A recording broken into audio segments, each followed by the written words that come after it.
Porto, a cidade do Porto, quem diria eu, Cortella, tantas vezes pude estar em Portugal, mas nunca fiz palestra na cidade do Porto. Agora poderei fazê-lo, dia 5 de maio. Falta pouco tempo, as vagas são limitadas. O tema é Faz o Teu Melhor. Afastar o risco, né, da mediocridade, trazer aquilo que é a competência para as nossas atividades. Dia 5 de maio, na cidade do Porto. Que alegria! Eu, Cortella, estarei. Participe! Engraçado não é ridículo. Engraçado não é o piadista, até pode ser. Uma pessoa engraçada é aquela que nos faz bem. Porque uma pessoa que nos faz mal é a que não tem graça, por isso ela é desgraçada.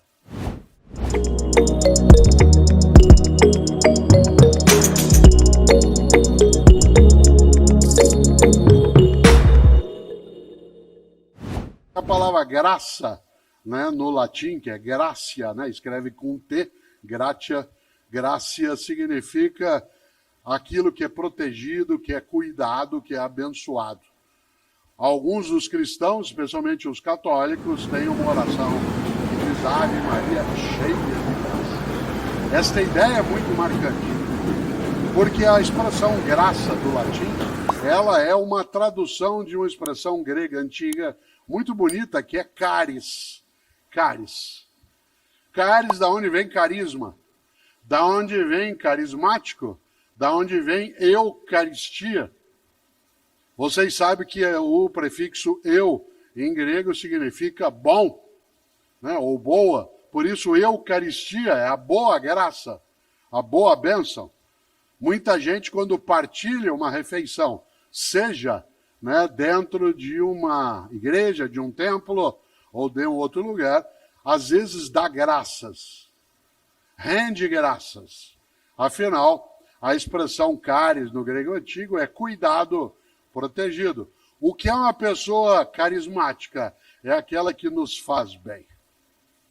E tem gente que se coloca como propósito fazer bem aquilo que faz e fazer o bem também naquilo que faz.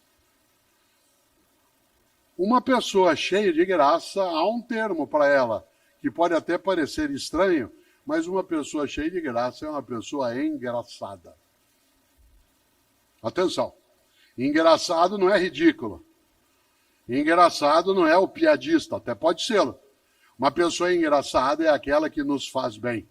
Porque uma pessoa que nos faz mal é a que não tem graça, por isso ela é desgraçada. Uma cidade que nos faz bem é uma cidade cheia de graça.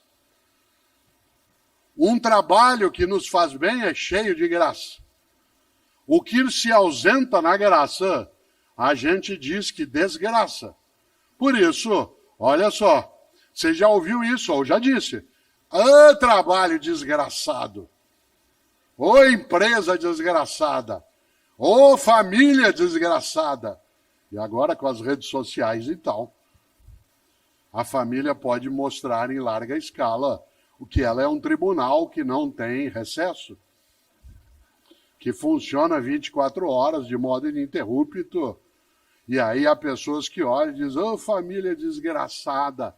Eu moro em São Paulo, como disse, há 55 anos. É comum a pessoa dizer, cidade desgraçada. Governo desgraçado. Professor desgraçado. Quando eu era criança em Londrina, desgraçado era palavrão. A gente precisa cuidado. Eram duas palavras que eram proibidas quando eu era criança em casa. Desgraçado, que meu pai Antônio e minha mãe Emília impediam que a gente o fizesse. E a outra era lazarento. Hoje em dia nem faz muito sentido a palavra lazarento, ela parece um pouco arcaica, né? Minha mãe Emília, que faleceu com 93 anos, ela gostava muito de eu contar para ela duas piadas. E eu gostava de contar porque ela pedia para contar de novo. E eu podia contar outras vezes, não porque ela estivesse sem memória, mas porque ela ria muito. Uma delas é uma piada cheia de graça, porque às vezes eu dizia para ela que isso poderia valer para nós, claro que de modo humorado, em que diz que o menininho de 5 anos, a mãe proibiu que ele fizesse algo, ele virou para ela e falou assim, filha da puta. Ela falou, quem que é filha da puta? Ele falou, eu.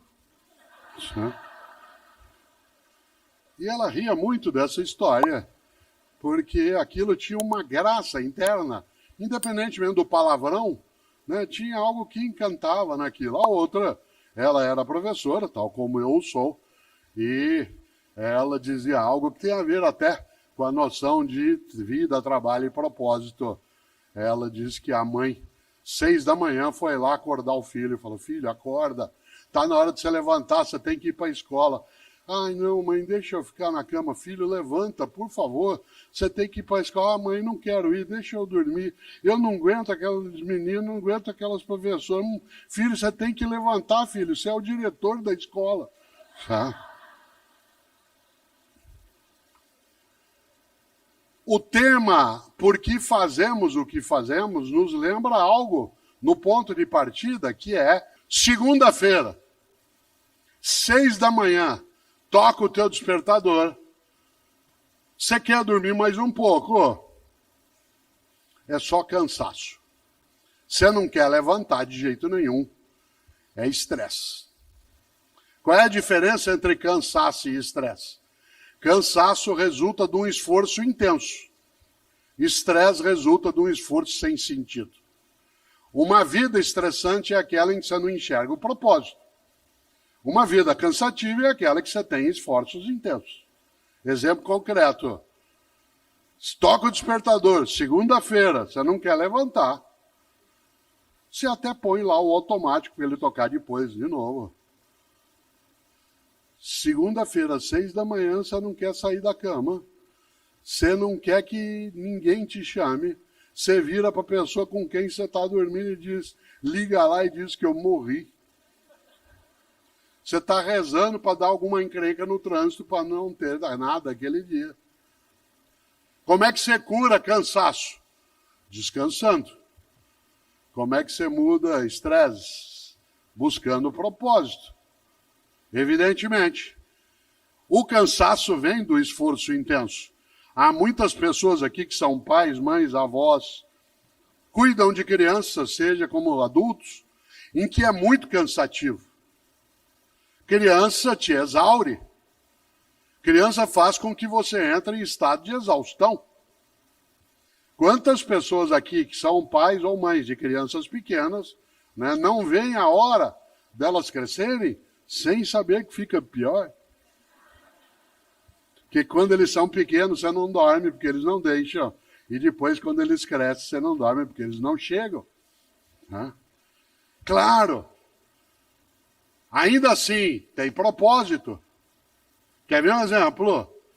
Uma mãe, isso mais na costa feminina, 2/3 do trabalho que é feito no mundo para a humanidade ficar viva é feita por mulheres, o trabalho.